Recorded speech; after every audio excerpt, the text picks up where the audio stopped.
Welcome to another edition of Who's Better Baseball. Our first show in a couple of weeks. I went out of town. We had the trade deadline, and we have a lot to discuss today. Patrick, what do you think now? Now we're a couple days removed from the deadline. Good deadline, underwhelming. I think you can go multiple ways with it because a lot of trades took place. But the more that we think about what happened, a lot of those big names didn't move.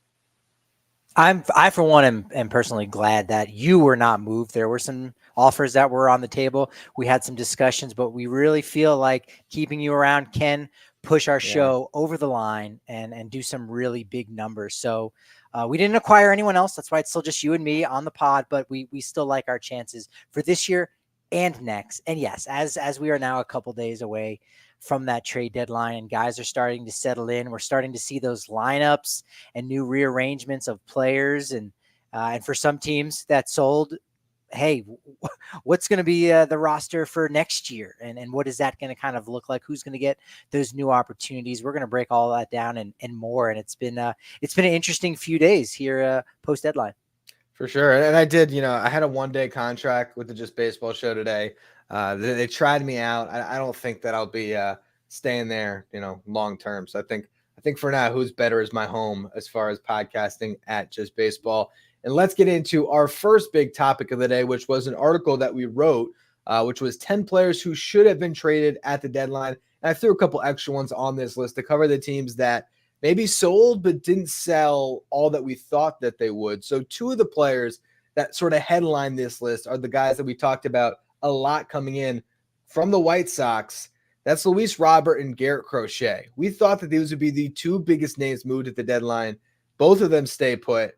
Is that the right move for the White Sox? We could talk about what they did do because there's a lot to be debated about there. But with those two players, did they make the right call to hold off and try to revisit this in the offseason? Yes, I think a lot of White Sox fans probably would not agree with that take, but I think Luis Robert Jr. is a player that you want to get in, theoretically, 29 other teams in the bidding on.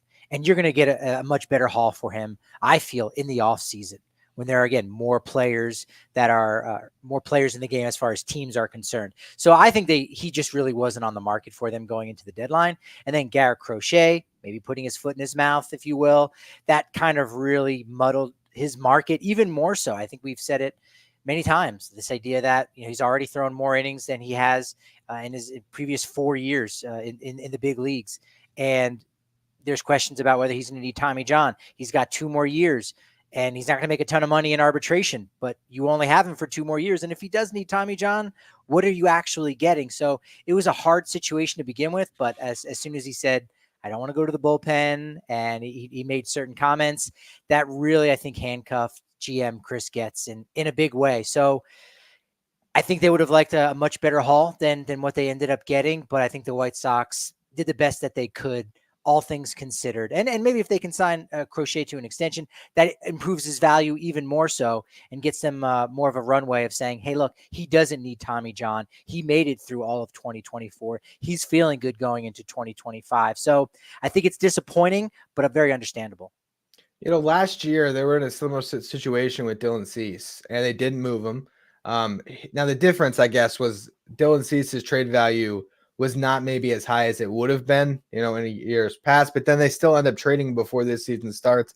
I'd have to check back in to see how that return has panned out for them, but I think you can defend not trading either of those guys because it makes sense why a market would materialize. And considering the prices, it's almost like the prices were so high for the rentals or the middle of the rotation starters. It's almost like it made that price so far out for the starters that it made them harder to attain. That's why we didn't see any of those guys moved, Crochet, School, Snell. But they did trade Eric Fetty, and they, in the same trade, packaged Michael Kopech and Tommy Pham, but they only get 3, I think maybe 4 prospects. There's a player to be named later in it from the Dodgers.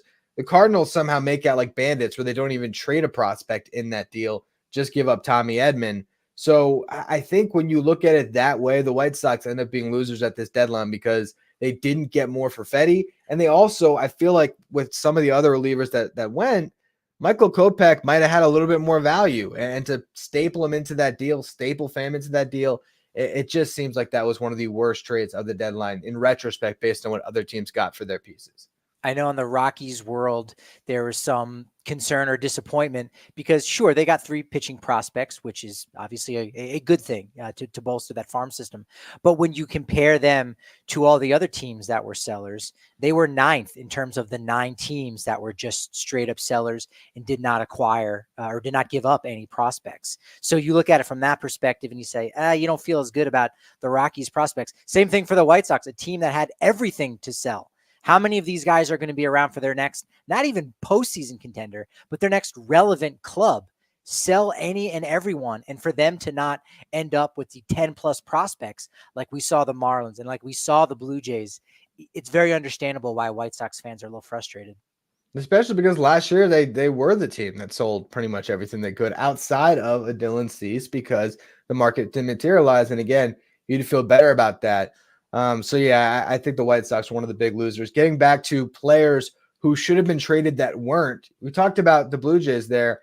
It's hard to kind of grade what they did, because I think in a lot of ways they did very well. For one, the Yusei Kikuchi package was huge, and then getting what they could for Justin Turner, Jimmy Garcia, and others.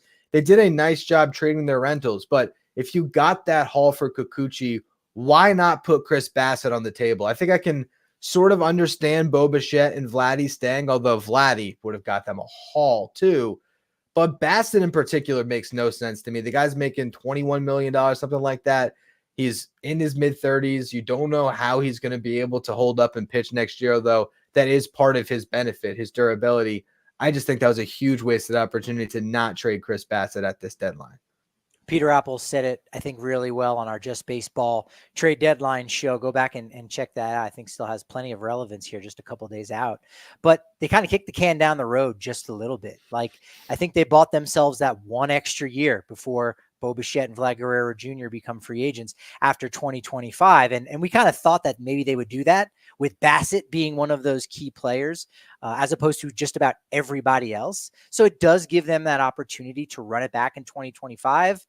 But should they be doing that with for those 2 players? Is that kind of postponing that next rebuild? Are there still enough pieces that are there? Obviously, there's a ton of investment, but at the same time, you might need to really make that decision. You might not be able to bring both of those guys back. Are you waiting for the next year's trade deadline to be in it a little bit more so and have that final bite at the apple? I don't know. So I think I understand it. For these generational players, it's okay for that 1 year to kick the can down the road. But if you don't agree with that, I definitely respect that opinion. Yeah, I mean, you can make the case that if Vladdy's having another good season next year and they're out of it, they can probably get at least 80 cents on the dollar for what they would have got this deadline. And Bo Bichette is having such a bad year and was hurt.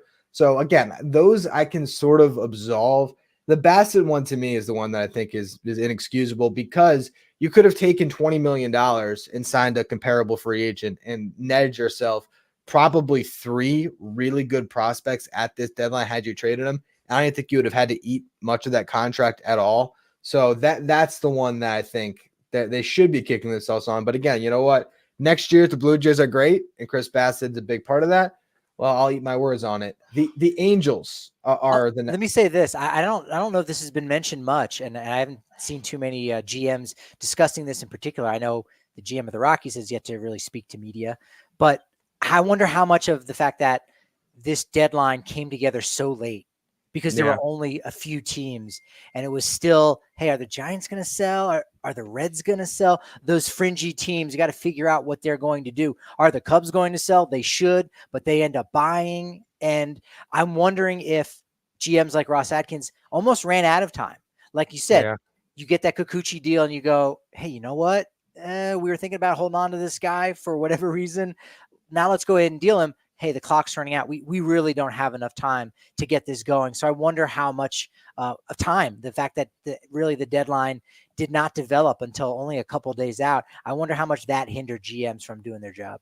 Well, I think it's a good point as far as just the general speed and pace of the market.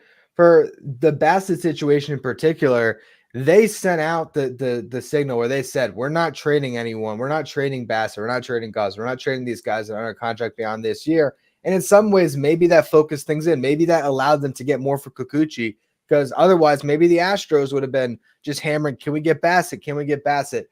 But I feel like you don't need to, like, I guess that's for fans. I don't know what that does to take guys off the table and not just hear out their market. You know what I mean? So to me, I would have liked to see them listen, because I think Bassett could have netted them more. But again, we'll never know what it could have been. The Angels are a team that I think comes out of this as losers, because they have two of the top 10 players that should have been traded, Taylor Ward and Luis Rengifo. I mean, we just got some more bad injury news on Mike Trout, which unfortunately is just status quo. He tears the same meniscus in his knee. So rest of the season's out. Try again next year, see what you get. But it doesn't feel like the Mike Trout window is going to net much for the Angels when it comes to winning. And you have these guys that don't fit the Shenwell window or the Zach Neto window, or all these young guys that have come up, Logan O'Hoppe. They are, pieces that have limited control that would have been among the best position players with this deadline. And I just don't get how they couldn't find anything. When Lane Thomas gets the package that he does from the Guardians, how does Taylor Ward not have something similar on the table? Jazz Chisholm gets what he does for the Marlins. How does Luis Rengifo not have that package available somewhere? So those two guys should have been moved for me.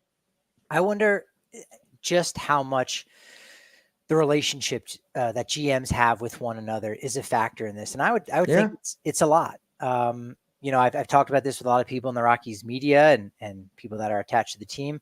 The Rockies in particular are a club that I think has painted themselves into a corner. You talk about pulling players off the market and not even hearing it out. Rockies did that with Ryan McMahon. They did it a couple of years ago with Daniel Bard as the best closer in baseball. They did that with their best starting pitcher in John Gray, thinking they could re-sign him, and it didn't work. And so I think that with how the Angels do business, or their owner, Artie Moreno, and kind of doing a little bit of meddling, I wonder how much teams are not as willing to put in the time, because it could all be for naught. So as you said, the Lane Thomas deal, Mike Rizzo's wheeling and dealing, and there might be a GM that says, you know what, it's worth investing this much time, and it's worth investing this extra prospect capital. Whereas you're right, I think Taylor Ward he definitely would have gotten more than a Lane Thomas, especially I think with the extra year of club control. But even still, you have to have those conversations. You have to have those relationships. You have to have other GMs willing to put in that time with you. And I don't know that the Angels have that. And I think that's a disadvantage that they have, but that's all part of their making, right? That's all part of their creation. And if you're a fan of the Angels, I don't think you have confidence to say, well, you still have Rengifo for another year, so you can revisit any trades for him this offseason.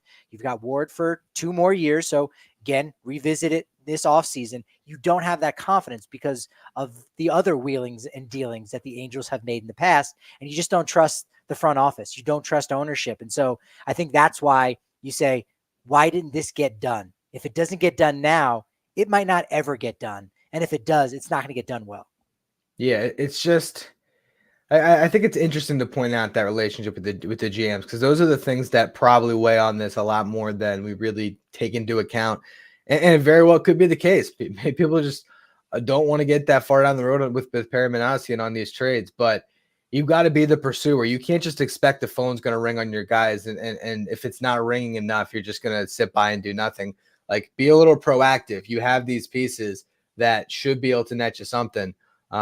Make some calls outgoing if you want to. Just get something done, because I just feel like they have such a frustrating future ahead for their fan base that really has no light at the end of the tunnel. But you never know. You never know. Maybe a good off season and the Angels can get back into semi-contention. Brent Rooker, I don't think he was in our article, because maybe we just viewed that as a guy that is part of building something in Oakland. I still thought it's worth mentioning that his market, I feel like, should have been pretty steep, the price at least, and maybe that couldn't have been found at this deadline. But another guy that I feel like could have netted a lot if he was dealt. You got to wonder if it's the DH issue. Being said, Jorge Soler still is going to Atlanta, and he's still going to play outfield because Marcell Ozuna's there. So we'll talk about that. We will talk about that.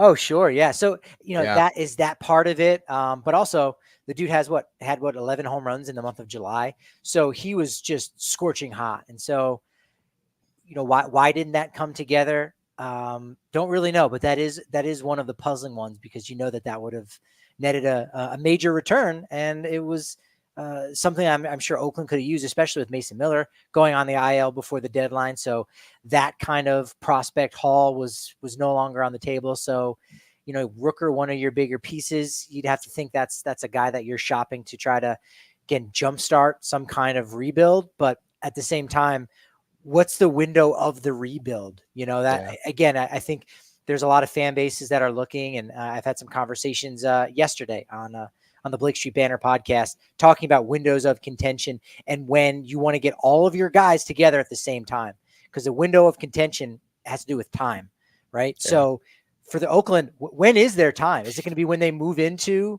a new building in Las Vegas? If so, you don't necessarily even need those guys yet. I don't know if that's the math going on behind the scenes, but it was certainly puzzling why Brent Rooker did not get moved.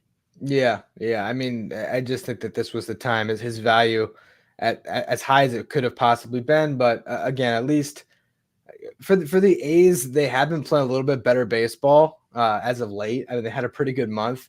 Maybe for them as a small market team, that is kind of like, let's have fun in Sacramento next year.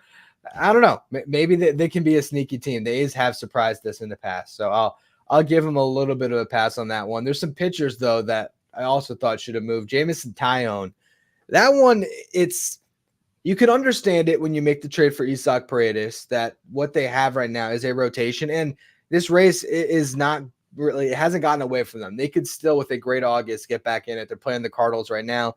Beat up on them, you might get back into the race a little bit. But Jamison Tyone had a really bad year last year, and he was pitching great this year. This would have been an opportunity to trade him, get some positive value back, and also get off of a contract that still might not be great for the next 2 years beyond this. I feel like that was a trade that probably should have happened from Chicago there. Yeah, well, I think you summarized it well there, right? There were some question marks about him with his season last year, and some of the peripheral numbers suggest maybe he's been a little bit lucky this year with Chicago with all the money that was due. It might have required a little prospect capital to also send him away, or even paying down some of that contract. And just, you know what, it's better just to hold on to this guy, and maybe in the next 2 years we do get out of him what we had originally expected behind him. So I think that was probably part of the discussion. I want to save the reliever for last. I think that was one of the biggest misses of the deadline. So let's move over to Blake Snell. We're going to have a whole article come out on this one, because I feel like that was, again, kind of a missed opportunity. There's been some reporting that they were looking for a top 100 prospect and someone to take on that whole contract. If that's not out there, I guess I understand keeping him. Do the Giants have enough with a Blake Snell, Logan Webb, Robbie Ray rotation down the stretch to get back into this race? Was that justified in holding on to Snell instead of getting something for him and getting the contract off the books, knowing that he could just opt out this winter if he continues to pitch well? And I don't think they can give him a qualifying offer because he's already received one. Yeah. So that's not a part of this either. I think they could. You mentioned those three names, and Robbie Ray obviously is a solid third because he's just coming back from Tommy John surgery. But you didn't mention Kyle Harrison, who's also been great as a rookie, and Hayden Birdsong. I know he's pitched very well against the Rockies, but you have those other two guys bringing up the back of that rotation, and it could allow you that opportunity to get in. So yeah, it's a half measure, but for a team that's dying to get back into the postseason, and other than that surprise 107 win season under the tutelage of Gabe Kapler, they're dying for some postseason. So I think it allowed them to have their cake and eat it too, in some ways. And with Snell really kind of hitting his stride. And if you believe him and saying, well, I didn't really have a spring training, so I'm only now starting to feel comfortable, he could be in mid-season form in October. And as long as you get to that, get the third wild card, you really could make a deep run for a team that, again, has been around 500. This is just the way of baseball right now in 2024. All you got to do is make the postseason.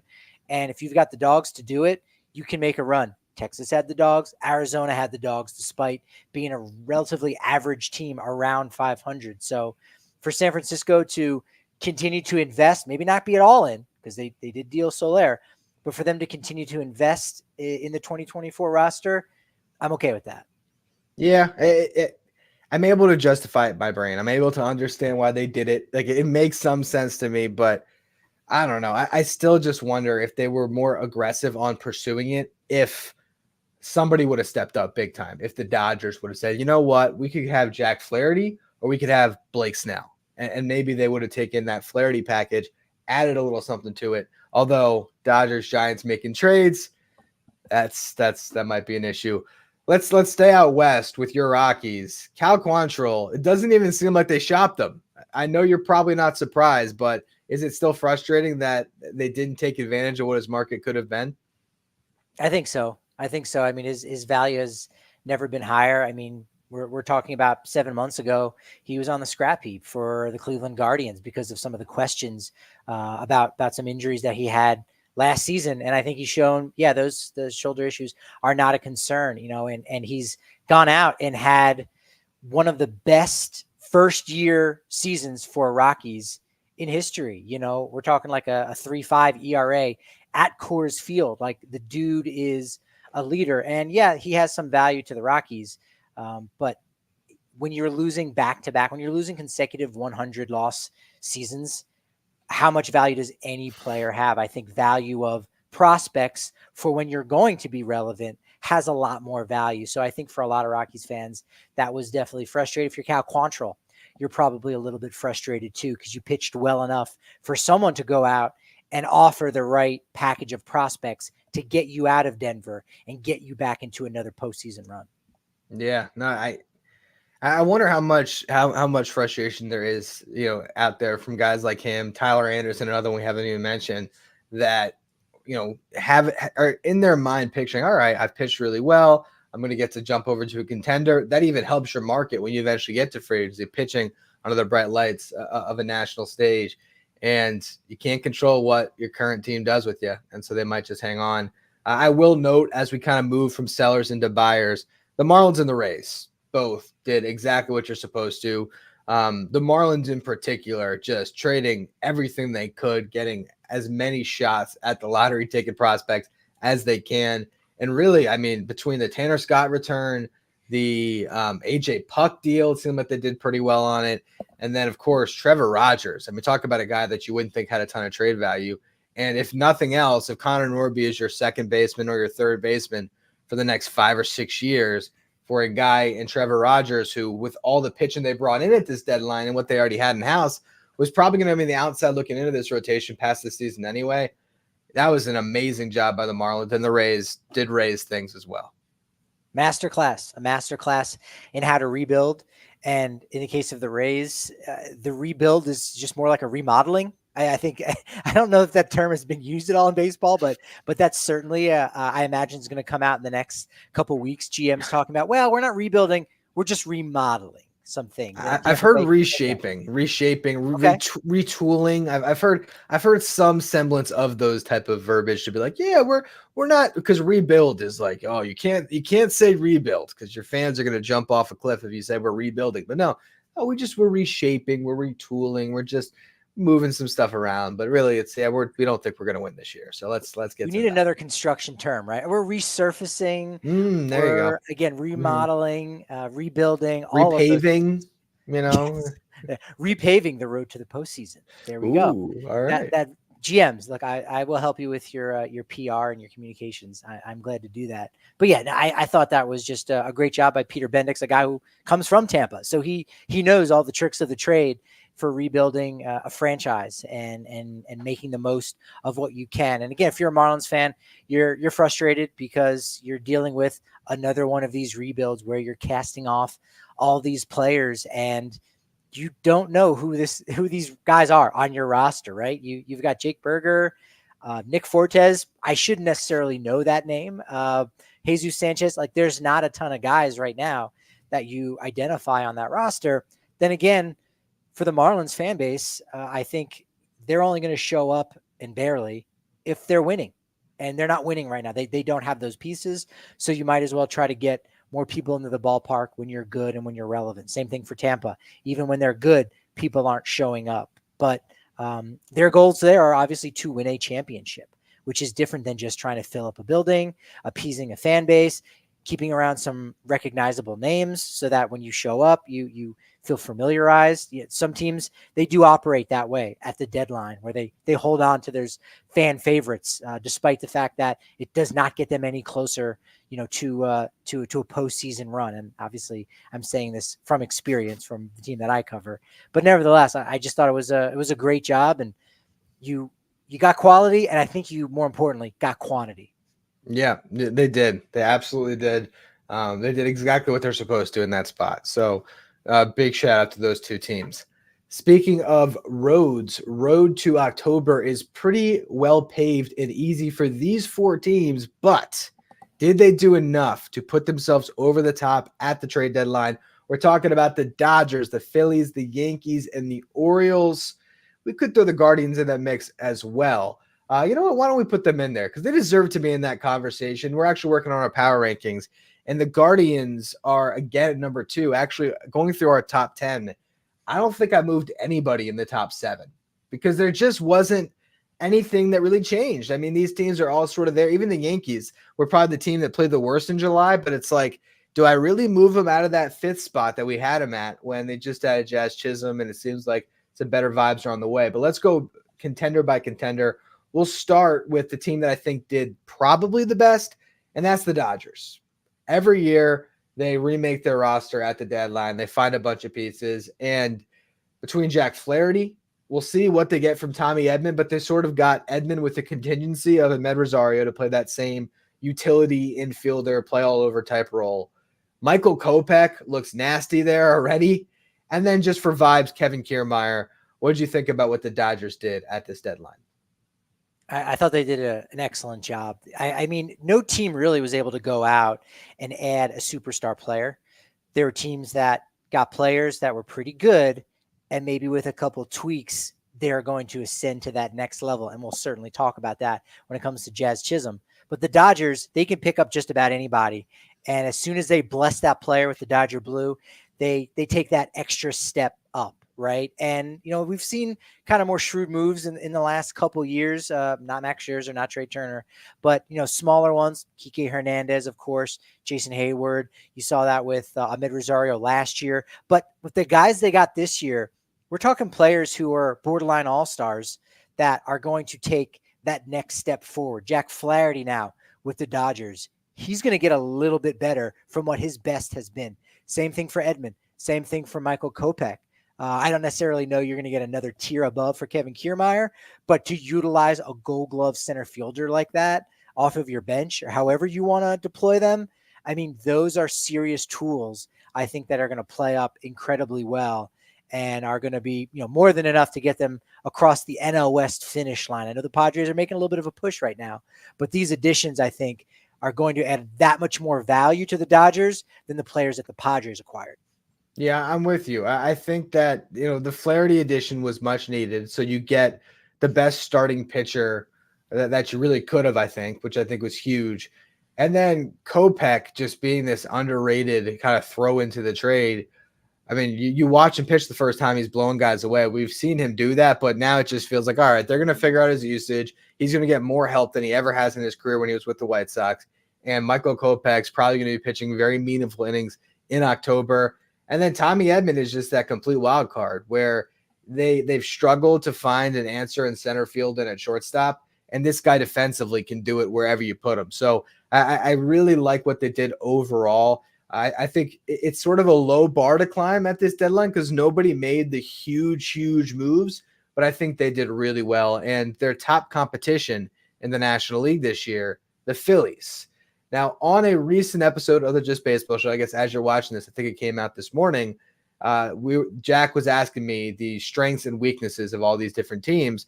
And I said the only weakness on the Phillies roster is that they're Goliath, where they are so good that the only thing that could possibly knock them down is that they are the best team right now. I really feel like they did a great job just adding to strengths.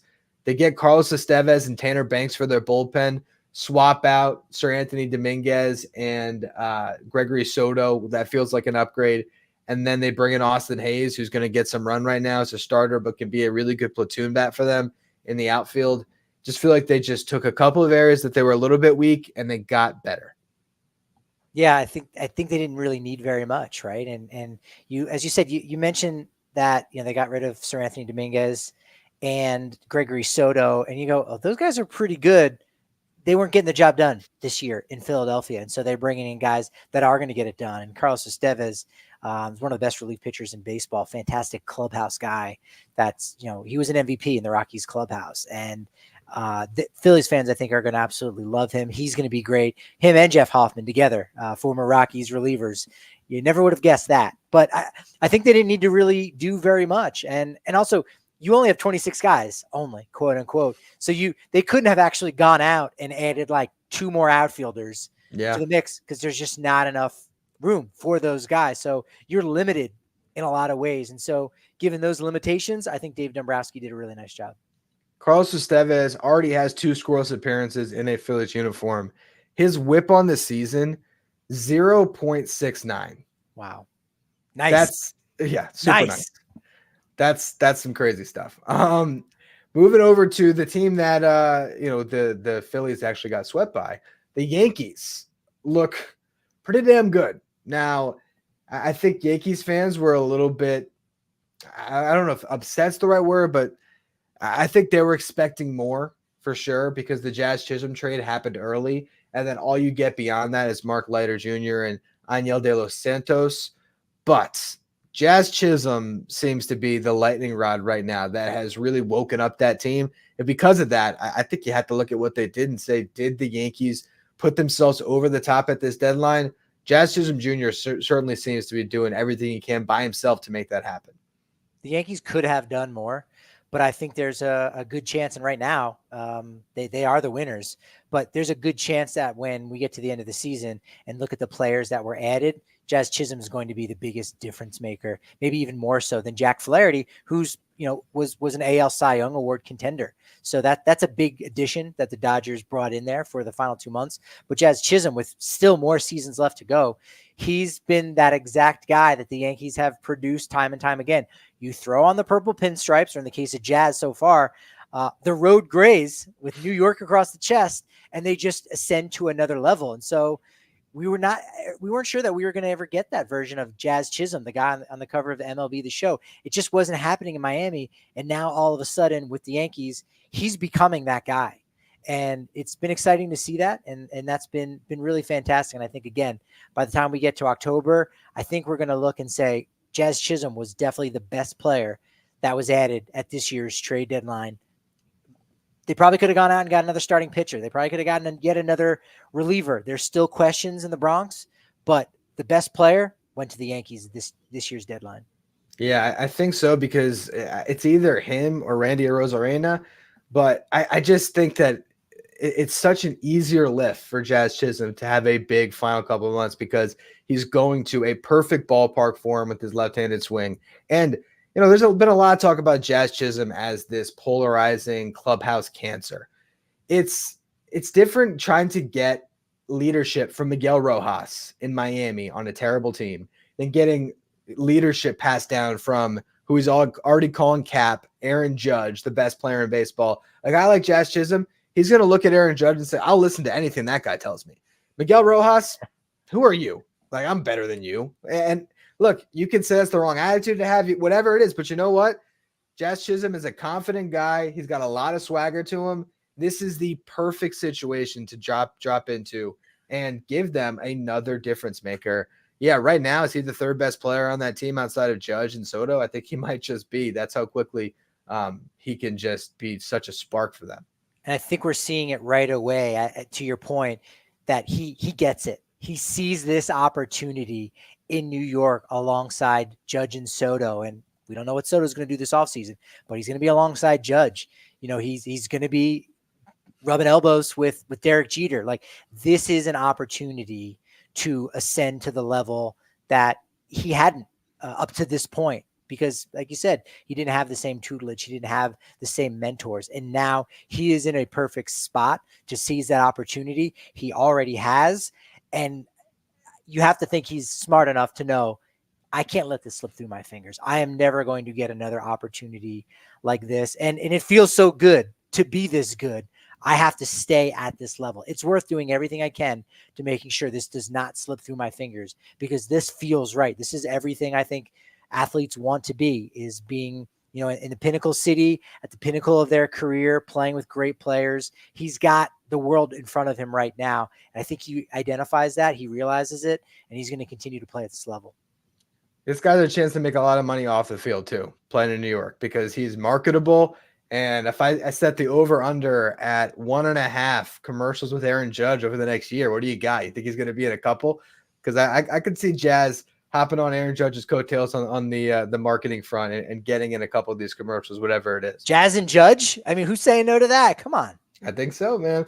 All right, so there's two more, I would say, top tier contenders in the American League. We'll start with the Orioles, who I think did a good job buying at this deadline. Now, were we a little bit disappointed because we had visions of the Orioles saying, you know what, Detroit, we're going to give you that offer that you just cannot refuse for Tarek Skubal. We're putting all the chips in. Maybe that wasn't available to them. Maybe they decided that the whole Garrett Crochet sweepstakes was a little bit too dangerous after the comments that he made. So instead, they settle on Zach Eflin and then Trevor Rogers. Let's start there. Did they do enough for their starting rotation? Yeah, they did. They did. Could they have done more? Yes. But the question is, did they do enough? I think they absolutely did. Now, the Trevor Rogers acquisition, I think, is a lot more about sustainability. I think Eflin, too. Instead of going out and getting a rental, which Crochet and Skubal were not rentals, you still have them for another year plus. But nevertheless, I think they did enough to bolster this roster without giving up major chips. Yes, they do lose Connor Norby to the Marlins and the Rogers deal, but in general, for this team, and they still have 3 more years of that core together with Adley and Gunnar and company. You still have to be true to that and not push all your chips to the center of the table. They're not there just yet. They're in that spot just before we saw Houston go on to win the World Series that year prior. Before they got Justin Verlander. I think next year is going to be that year where they do finally push all the chips to the center. So did they do enough for this year's team for a postseason run? I absolutely think they did. I do too. I think that when you remember that they made the trade for Corbin Burns, that was the piece for this year that is going to hopefully get them over the top come October. You're expecting Corbin Burns to lead you there once you get into October. And Zach Eflin is a really nice 3 to slide in behind him and G-Rod to give you a stable presence in a playoff series. So I think they did enough. And then they made some interesting other moves. You send out Austin Hayes to get some relief help. You end up just picking up Eloy Jimenez. I don't know how much that does for you, but hey, it's a guy that could hit lefties and really a no-risk acquisition other than the money that you have to pay him. And they also pick up Austin Slater. They get Sir Anthony Dominguez and Gregory Soto from the Phillies, which would be hilarious if those two teams meet in the World Series. And all of a sudden, those guys are pitching leverage innings. But I think they rounded out their depth in a proper way. And they made trades that they're not going to field beyond this season. And they have a long contention window beyond this season. Yeah, I thought it was a great job. I think Orioles fans are probably, pretty happy with it, at least a couple days out. I think they were disappointed. You're right, by not going out and getting a Tarek Skubal, a top guy that was in theory available at this year's trade deadline. But for what GM Michael Elias is doing and trying to win a World Series, you win a World Series not by putting your best foot forward in a single year, because anything can happen. There's a gauntlet once you get to the postseason. It's getting the most bites at the apple. It's getting multiple years that you can say, we got a really great team. And in each of those individual years, adding at the deadline to fill in those holes that were created by the first 4 months of the season. And so he went out and did exactly that. Now it's just a matter of wait and see what happens in October. And you know what? To make it even better, right after the deadline, you call up both Jackson Holiday and Kobe Mayo. Now you see which one of those two guys is going to hit, and then you have at some point Jordan Westbrook will come off the IL. Either someone gets slid to the bench, someone goes to the outfield. I mean, they got an embarrassment of riches. I look at the Orioles, and I still view them as the favorites in the American League. But the Guardians have been, throughout the season, sort of the best team in the American League. They've been very consistent, and that's going to transition us from, did the contenders do enough? And I'm going to tell you that the Guardians didn't, which moves us to the most disappointing buyers. They get Lane Thomas and Alex Cobb. Now, we don't expect the Guardians to buy big, but that's their big addition to a rotation that needed an arm, is Alex Cobb. I don't know. I don't really know if that was enough to bolster that rotation. And Lane Thomas is a guy that has drastic splits, sort of a platoon bat. He's going to start there, but I think his OPS this year is like 660 against right-handed pitching and then over 900 against lefties. So I did not love what they did at all.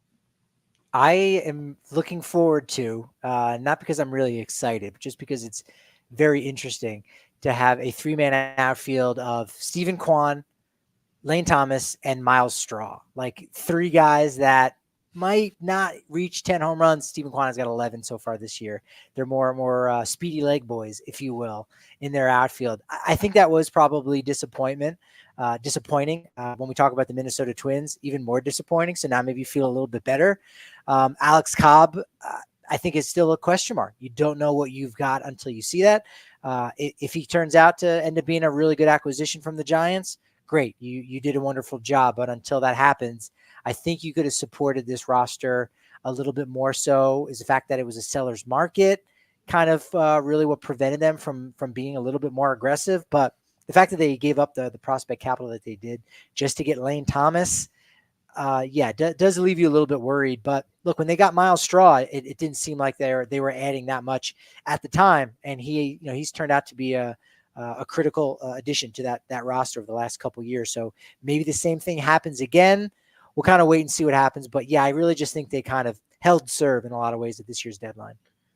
Lane Thomas last year, he hit 28 home runs, and this year he hasn't been that guy. Yeah. There is a world where Lane Thomas can turn it on with the Guardians and make everything worth it, going to a better winning situation. Yeah, there is a chance that one works out. I think for me, I look at the deficiencies of what he's done this year and the package it took to get him, because you say, oh man, the guy has stolen 28 bases. He's been caught 12 times.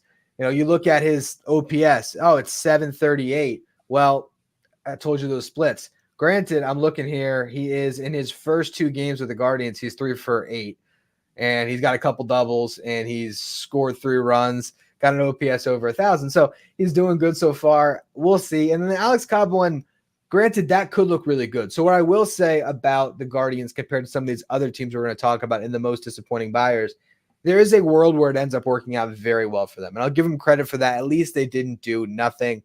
They got a couple of guys that could be impact pieces. I just don't completely buy into it. You have to wonder just how much the new playoff format impacts what teams are doing at the trade deadline, because you have to win at minimum 3 series. So it becomes a crapshoot. So now winning a World Series that involves a little bit more luck, right? So again, it's about going to the postseason as many times as possible, so you don't give up, again, the prospect capital that is required to add more so at the trade deadline. So I kind of understand where Cleveland comes from, but you're right. You're kind of a little disappointed for a roster that's been one of the best in baseball, one of the best in the American League. Go out and give them even more to work with. And they obviously didn't do that. And if I guess kind of building off what you're saying there when it comes to the format, if you're looking at who's in this race and you're looking at a wide open runway to win your division, and the Twins are maybe the team closest to you, and all they do is get Trevor Richards, maybe you feel even better about your deadline. So moving to the Twins, I would be so frustrated as a Twins fan, because not only do they not add, they have to leak out there that, oh, well, we'd like to add, but we have to shave some salary. And then you look at their books, and unless they're trading Carlos Correa, what salary are you dealing? You really need to deal Max Kepler to go make an addition, and then it's addition by subtraction. It's just, I would be very frustrated as a Twins fan, because they're crying poor, and you have a team that's pretty damn good who could have actually made a run this year. Maybe they still do, but they just really didn't shop at all, it seems like. Yeah, they had an opportunity for sure to get in this race, and especially when we talk about what happened to the Kansas City Royals, you say, man, the Twins really missed an opportunity to add to this roster, and maybe they're gonna have to come up with a new plan for this offseason, because you're right. I don't know where they could have subtracted other than their superstar contracts, which you can't really get away from. I mean, shoot, you get rid of a guy making $30+ million a year, that's going to afford you a lot of flexibility.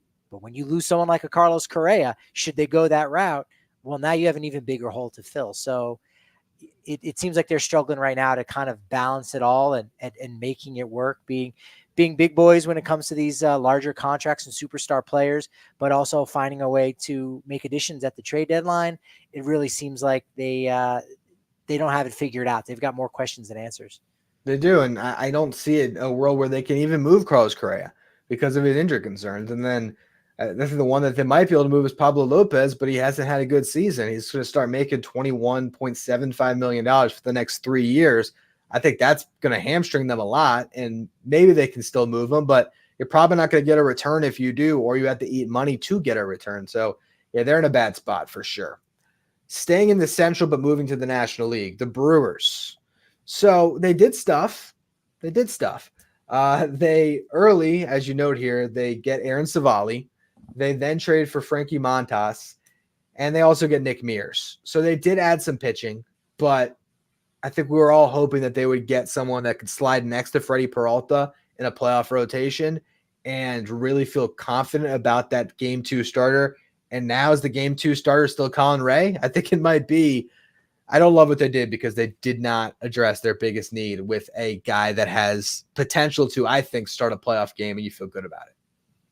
Yeah, I think these mid-tier and middle market clubs, they have to be careful. They have to be a little bit cautious and kind of work around those margins. But they have such a good farm system. That's the thing. They could go for it this year, and I get it. It's about a long window. I understand why they do it, and they're going to tell us that, look, when we're still good in 2028, it's because we didn't make a foolish trade in a seller's market now, and I understand that. But man, when you have a chance, I just feel like at some point you might look back and say, man, we had that window with all those bites at the apple, and we never decided to really go for it. And at some point, the luck's going to run out, and they're going to go through a rebuild. And I just hope that they get there at some point during this window where they had to contend. I think because there just wasn't that superstar option that they would have been able to go out and get. Like a number 2 starter is, I don't want to say is a little bit suspect, but you're not a number 1 starter. If there was a number 1 starter, maybe you do go all in and you make an acquisition like you did in 2008 and you get CC Sabathia and you go, hey, we feel pretty good about that. Now, we did give up a lot, and maybe that's what they're thinking about. Maybe that's too fresh in their heads to go, man, because of what we had to part with, was that really worth it to go all in on one season?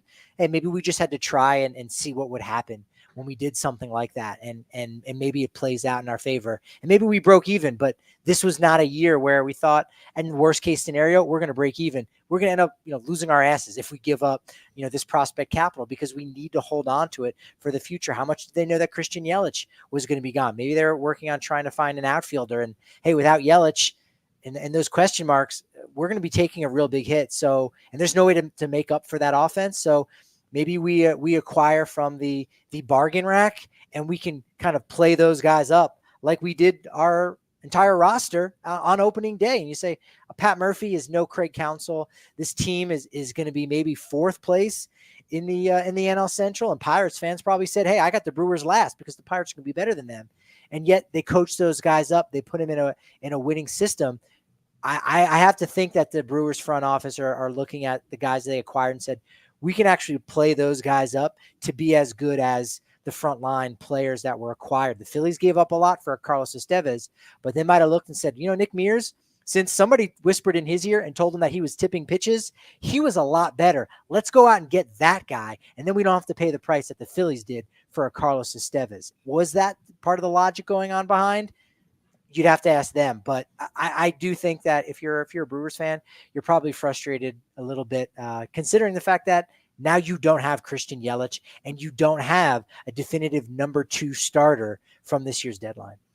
To me, I think they could have beaten the package that the Dodgers put up there for Jack Flaherty. Yeah. And if they were aggressive on that, Jack Flaherty as a rental would have made a ton of sense. Now, granted, they would say, well, it's a rental pitcher, and if we lose in our wild card series, we just waste those prospects for nothing. And I do understand that. And maybe they just never will shop in the rental market. But I look at the Brewers with Jack Flaherty instead of Frankie Montas, and I think that they actually are right there with the Dodgers and the Phillies as being able to really contend in the National League. Without that, I just don't think that they're going to make a deep run. Now, the Astros are our last of the disappointing buyers. And maybe Usei Kikuchi is going to be amazing for them. And I will note that we had a really good article that came out right after the trade that talked about how if Kikuchi can get his fastball up to the top part of the zone, he's almost unhittable with that pitch. The problem, he's pulling it and it's down in the heart of the zone and he's getting crushed. If they can fix that, maybe Kikuchi is a real answer for them. Maybe he's starting a playoff game in the ALCS and all of us eat our words, but you give up a massive return for a rental pitcher with an ERA close to 5 who has been terrible lately. He had a great string of starts in the beginning of the season, has been awful to get that ERA close to 5, and that's pretty much all they do. So to me, the Astros are big losers of this deadline, very disappointing buyers. It just shows a team that's feels desperate to make sure that they don't let this maybe final year or two of their window slip. So they go for it, and I guess I could commend that, but man, that's a pretty bad trade, it feels like.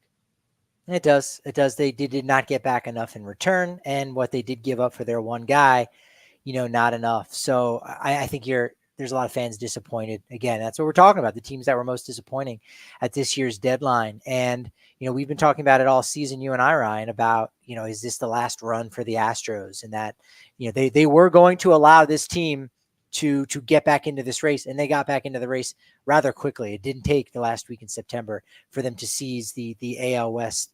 And despite the fact that they are, doing that right now, could they have used a little bit, extra oomph for the postseason?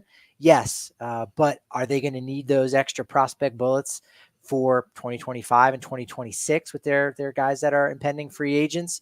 Very much so. I think I said on the Just Baseball trade deadline podcast, maybe Yusei Kikuchi is one of those guys where we're going to bring him in, and whether or not they sign him to an extension before the season is up remains to be seen. But maybe he's one of those players that they can convince, hey, stick around. When you become a free agent next year, we'll give you a 2-3 year deal, whatever it is, similar to the Justin Verlander situation where, hey, look, this is a place where you want to stick around and be a part of. Maybe they're going to be able to do that with Kikuchi for whatever reason. But as of right now, present day on August 2nd, yeah, it seems like they should have done a lot more for that division, especially after you see what the Mariners did with Arozarena and Justin Turner. And you know what? To be fair to them, it seems like they tried to offer a similar package to the Tigers for Flaherty, and the Tigers maybe made a mistake there, not jumping on it, and they didn't want to be left without anything. So you say, all right, we're going to take this package, and we're going to say who's the next best rental. And I'm sure their whole scouting department is on it, their analytics, and they say, okay, the highest impact rental beyond Jack Flaherty is actually Yusei Kikuchi, and everything that we detail in the article about his fastball playing up in the zone, how it could be so much better, and all these different things that they can say, all right, well, if we tap into this, this, and this, we're going to get X, Y, and Z. All right, let's go for it. I can see how they make the decision. And I do think if there's a team that can make us eat our words, it's the Astros. So we'll see how it plays out. But that leads us to our final set of teams to talk about. And that's wild card teams who made a push to contend at the deadline. And this one isn't really a wild card team because they probably can win the West. That's the Seattle Mariners. The Mariners, they get Randy Arozarena and Justin Turner for their lineup. They get Jimmy Garcia and JT Chargois. Chargois? Did I say it? I think you got it. Yeah. Yeah, good enough to help their bullpen. And what's interesting to me about the Mariners, look at what they're, I'm going to pull it up first. Tell me what you think about their deadline, and I'm going to tell you about their starting pitchers after you're done, because what they did in July makes me buying in that the Mariners are going to win that division. So first, what did you think about what they did to bolster their lineup and their bullpen? Well, yeah, they did not need to do anything with the starting rotation, as we know, and we'll get to that in a second. Yeah, I think this is one of the more aggressive moves that we saw out of Jerry Dipoto, and I don't really think he had to give up very much to get a Randy Arozarena.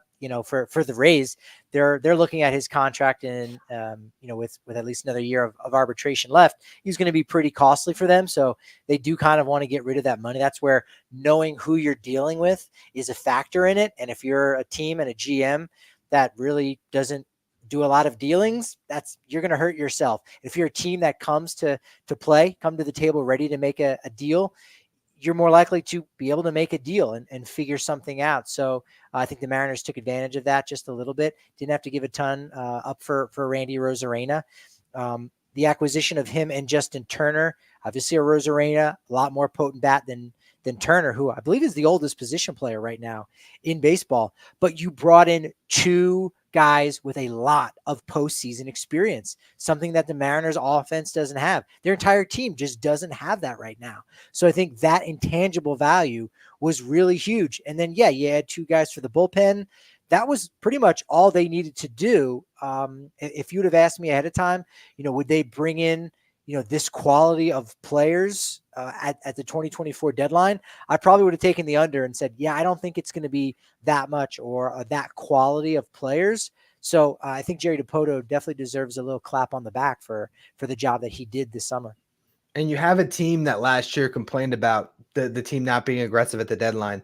They can't have those complaints now. Okay. Randy Rosarena in this market was, you can argue, the biggest star moved. Granted, Jazz Chisholm right there, kind of neck and neck, but that's a huge addition for them. The bullpen help is always wanted. And then, like you said, Justin Turner, tons of playoff experience, not having the best season, but a great clubhouse guy to plug in there for a stretch run. Maybe helps them as they're going up against the big bad Astros, sort of keep everyone calm and in check. And the big thing that's going to help them is their starting rotation, I think. Even though the Phillies have been amazing this year, a lot of times you go back and say, man, is there any group that you like more than the Mariners? Here's what they did in July. George Kirby made 6 starts, pitched to a 2.21 ERA, crossed 36 and 2/3 innings pitched. Luis Castillo pitched to a 1.99 ERA in 5 starts, 31 and 1/3 innings pitched. 31 and 2/3 innings pitched.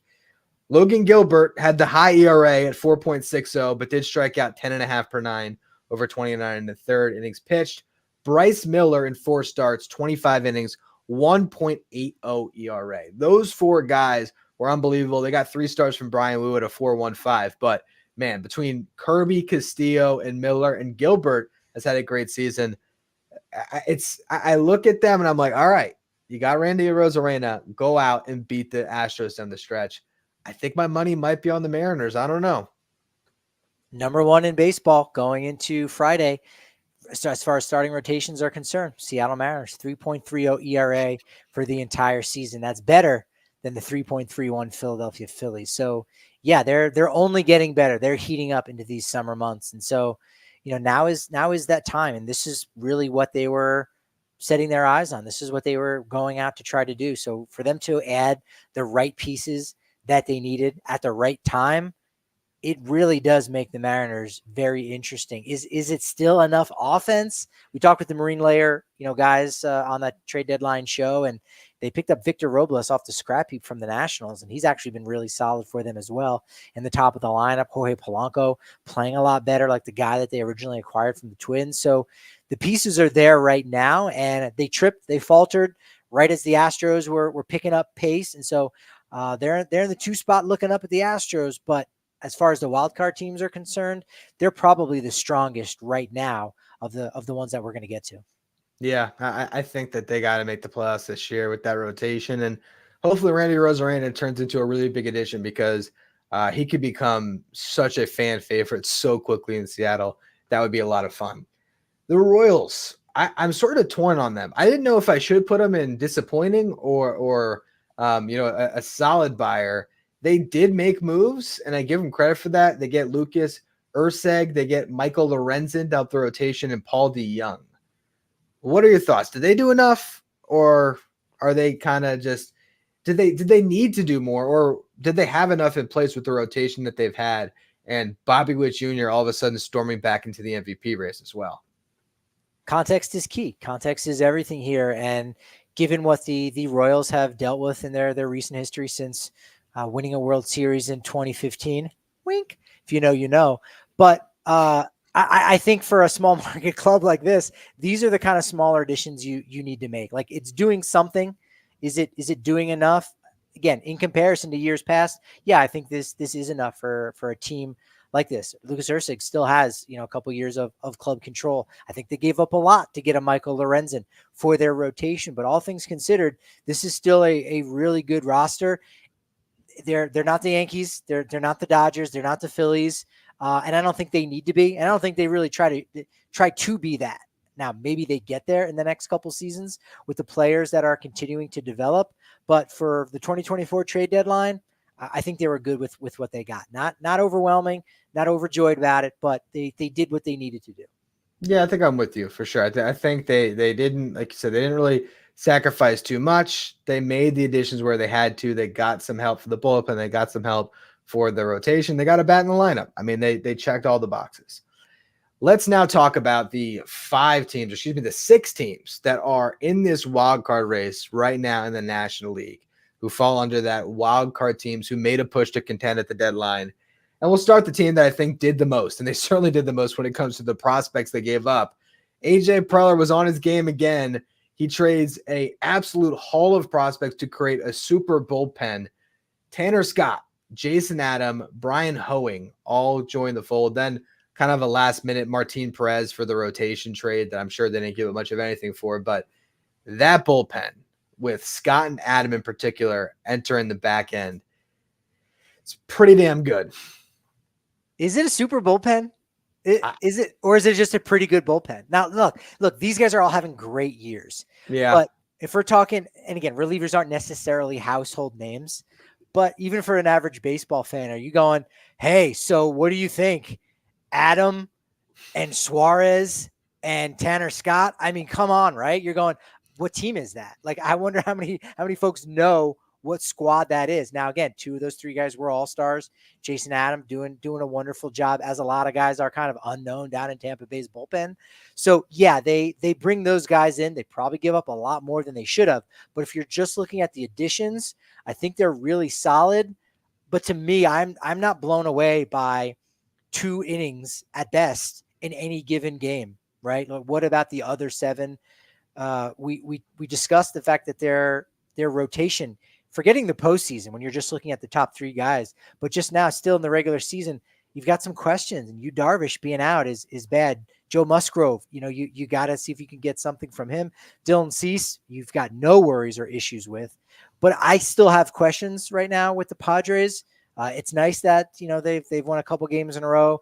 They took down the Dodgers in a big way. They're 9-1 in their last 10. But I'm not as impressed, I think, with what the Padres did. It's like they got 2 kind of flashy guys, right? Just because they're in the bullpen and you're going to use them in the 7th and 8th, and it's going to shut things down really well. They didn't really address any of the other areas of concerns. I don't know if there was another shortstop out there that they could have gotten in the back of the bullpen. Look, Lucas Erceg, he used to be a position player. Was he a shortstop? Can we look this up? They should have gotten Lucas Erceg so that they could have had a shortstop at every position. They should have gotten Isaiah Kiner-Falefa. He played shortstop. He could have been a catcher. You could have had all 9. AJ Preller, what are you doing? Get serious.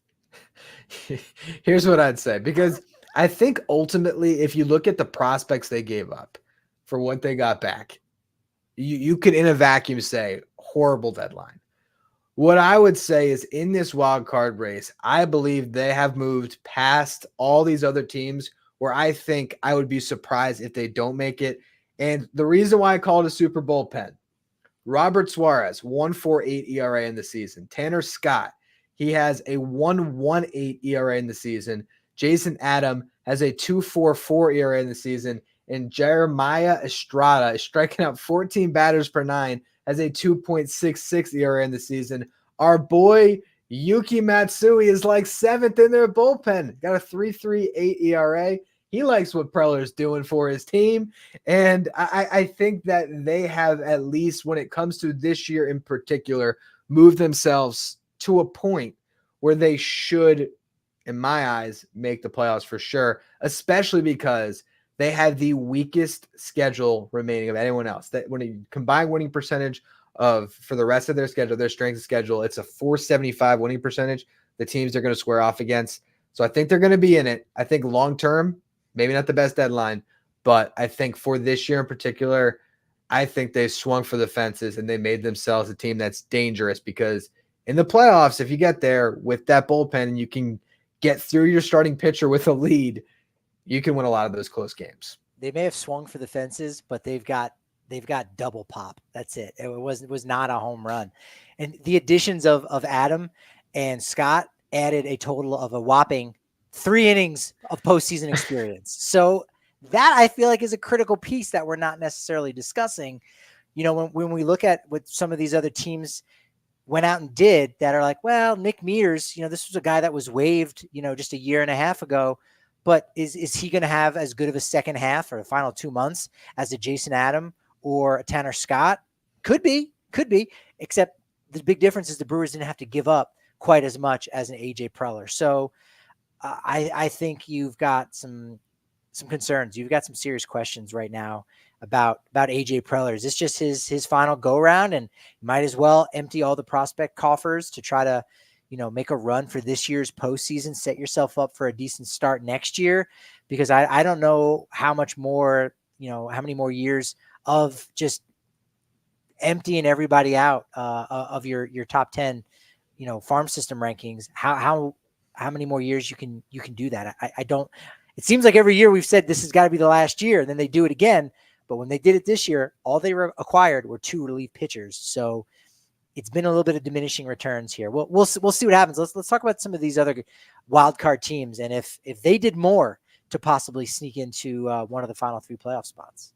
Well, I'll move over to my Mets because I think the difference between the Mets and the Padres is they also added 3 bullpen arms, actually 4 if you count Tyler Zuber, who already got optioned to AAA. They did not trade a single prospect that really hurts. Now, they did give up for Jesse Winker, a decent starter in AA, and Tyler Stewart. For Paul Blackburn, they gave up a guy, and Cade Morris, who's a 3rd-round pick last year, that I liked, but I think best outcome, Cade Morris becomes something similar to what you're going to get in Paul Blackburn right now. Blackburn's going to make a start tonight. The Mets, across the month of July, they first pick up Phil Maton for cash or a player to be named later. We don't know. They get Ryan Stanek. They get Huascar Brazaban. They get Tyler Zuber. They get Paul Blackburn. And then they pick up Jesse Winker. I think that David Stearns did a masterful job at knowing where his team was, at giving them resources to help them get through the final 2 months. Brazaban and Zuber have options, so they have flexibility in that bullpen. They got some depth, but they also recognized that this thing can still go sideways, and they did not mortgage their future for a season that right now they're sort of playing with house money anyway. David Stearns went to Goodwill and got himself a banging outfit. He looked great. I think I saw someone on The Athletic writing about it that it was maybe a little underwhelming, but you can't be disappointed at it because this was not necessarily supposed to be that year where they're going out and getting a Justin Verlander at the deadline. They've got a plan in place, and in the best possible way, the 2024 roster has impeded those plans. And it's the best possible way because they're contending now, and they weren't necessarily counting on that. They didn't need that to happen for their 5-10 year plan of winning a couple World Series. So for Stearns to go out and add to the big league roster in the way he did, I think he did a wonderful job dancing through the raindrops. I think those acquisitions are going to be a lot more valuable to the Mets than what the Padres got with their relievers. Yeah, I think when you factor in cost of acquisition, absolutely. Because you know what?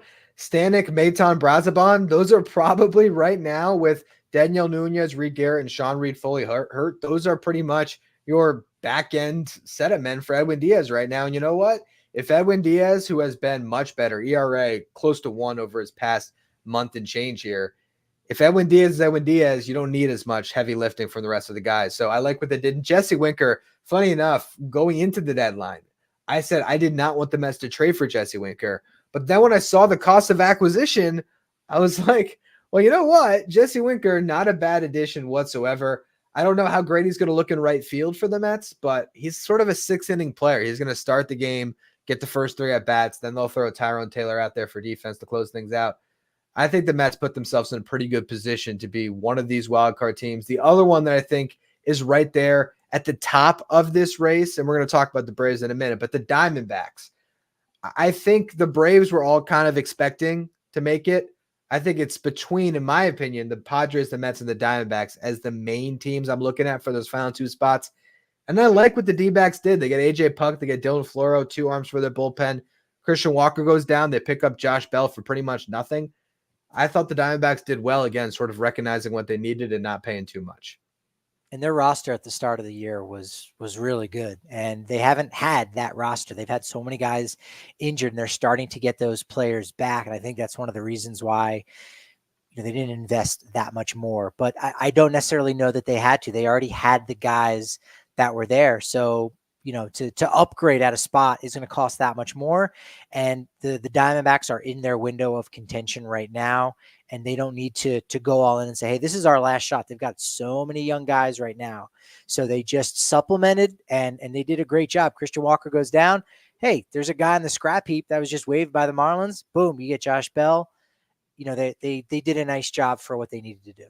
And Josh Bell's been hot. I mean, before he got picked up, he had like 5 home runs in his last week with the Marlins. So, hey, maybe ride the hot hand for a couple weeks. Hopefully you get Christian Walker back from that oblique not too long from now, and they can roll from there. Actually, not hopefully as far as a Mets fan's concerned, because I don't want to see the Diamondbacks do well here, but I think they're really stiff competition for the Mets. The other team that I think is right there is the Cardinals, and they make if you want to just talk about who made the best trade, I mean, the Eric Fedde 3-teamer for them could not have worked out any better. Not only do you get Fedde, you get Tommy Pham back, and it must just be like an Albert Pujols thing, right? You put that Cardinals jersey back on, the superpowers come back, hits a grand slam in his first game, has 2 monster games in his return to St. Louis.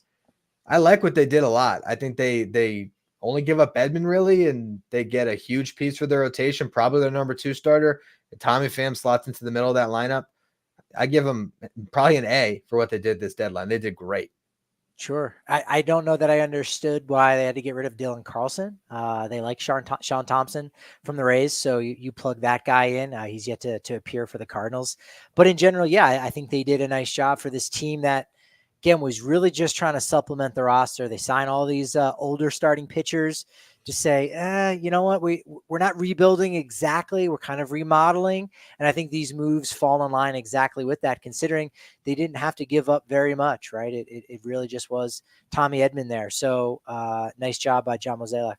I think so. Similar, the Pirates make a couple additions, and I thought that they were good ones. I mean, look, this is not the year where you expect to win the World Series, but if you get Paul Skeens into the playoffs, anything can happen.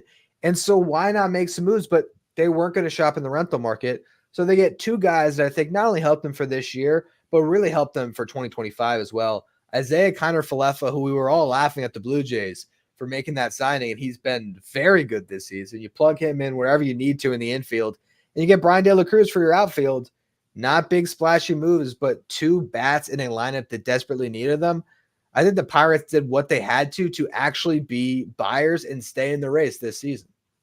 Yeah, and I like the acquisition of Nick York, who, again, obviously they had to give up, I think, a fairly high price in a Quinn Priester, but that was a nice addition, and just investing in this roster and saying, okay, we gotta deal around the edges. We're not going to get anybody major, but still, in general, I think that was just a nice way of being aggressive to invest in this team. So might not be enough to get the job done, but they didn't sit still, and they didn't sit on their hands. Yeah, no, I think that they put themselves in the conversation. I wouldn't expect them to ultimately be there when it comes down to it, but playing competitive games into the 3rd week of September, that's not a bad thing for them. And their fan base, I'm sure, is going to love packing up that ballpark over that final month if they are in the fringes of the race. So I think they did a very nice job, which leads me to the last team of these wildcard teams. Is there a world where the Braves didn't do enough and they don't make the playoffs? I'll make the case for what could go wrong, which is just rotation ends up getting hit with injuries. Ronaldo Lopez, it seems like he's okay. Max Fried seems like he's okay. But if those 2 guys don't hold up for the rest of the season, they will be vulnerable. Overall, though, the trade for Jorge Soler seems like they absorb the salary and not a lot of risk there. I don't know how they're going to deal with him playing right field. That's going to be interesting. But if he holds up for the final 2 months, seems like a good addition to have put their lineup over the top because they needed bats. This is one of the issues, for lack of a better term, when you put all your eggs in one basket. Now, it's a very good basket for Atlanta, but when they lock up all of these guys for as long as they did, if something goes wrong, it becomes hard to retool. That being said, how often are your 2 best players, an MVP and a Cy Young Award contender, go down in the same year? That's probably not going to happen. It's I don't know that we'll ever see 2 players that good out for an entire year like Atlanta's had to deal with ever again. I don't know. So, that being said, I think that was a great pickup. It was perfect bringing Soler back. They'll figure things out defensively. Michael Harris II. I mean, shoot, he's gonna have to work his butt off there in center field. Jared Kelenic, if he gets any opportunities over there, it's interesting to see what's gonna happen with Atlanta. But they just need to hold serve just a little bit, get to that postseason, let some of that magic, kind of take over once again. But given the roster of players that they had and the injury question marks, I don't know what else they really could have done. I think they did a nice job bringing back Soler and Luke Jackson. Yeah, I think they did. It was, clearly it was a trade where they ate sour because Luke Jackson even making a pretty good amount of money. I'm sure the Giants are happy to get off him. But I will say Luke Jackson, because I was looking at him as a target for the Mets, he had been pitching very well over the last couple of weeks. So I imagine he'll go there, pitch to a sub-2. Soler will pop 14 home runs in 2 months, and the Braves will cruise to that first wild card spot. I don't think they're really in jeopardy, but they're more vulnerable than they've ever been. Beyond this season, that Soler trade is going to be really fascinating to me. I think for this year, made a lot of sense. Next year, assuming you get Acuna back, and then you still have Ozuna on the books at $16 million for a club option, it doesn't make sense to decline that just to have Soler be your DH. So we'll see. Maybe they trade Soler this offseason themselves. I think that might be the ultimate move. But for now, they got a lot better without having to give up much, and they probably invested at the deadline the proper amount on a team that has had everything go wrong for them. And you mentioned that it probably won't happen again for a team to lose 2 players that good. I don't think that if it does happen again, I'd be surprised if there was a team that was able to weather that storm better than the Braves have, because I don't think there's many that would still be sitting in this position after those losses. Yeah, that's key. That's key. I think I started doing a little activity on my own of, all right, who's the best position player, who's the best hitter, and who's the best pitcher on each team. And you take those top 2 players away, and you're right. I think Atlanta is the team that's best able to withstand those 2 major losses. You take away Paul Skeens and Brian Reynolds, from the Pirates. I mean, they're only barely above 500 right now. They're going to be one of the worst teams in the league, possibly. But for Atlanta to be, as good as they've been for the majority of the season, 10 games over 500. Given those injuries, I mean, I think Brian Snitker and his staff has done a really great job. Yeah, no, that they have, and they've done it too when you've got such a lack of performance from guys that you would have expected to pick up that slack. You would have expected Matt Olson. All right, you were an MVP candidate last year.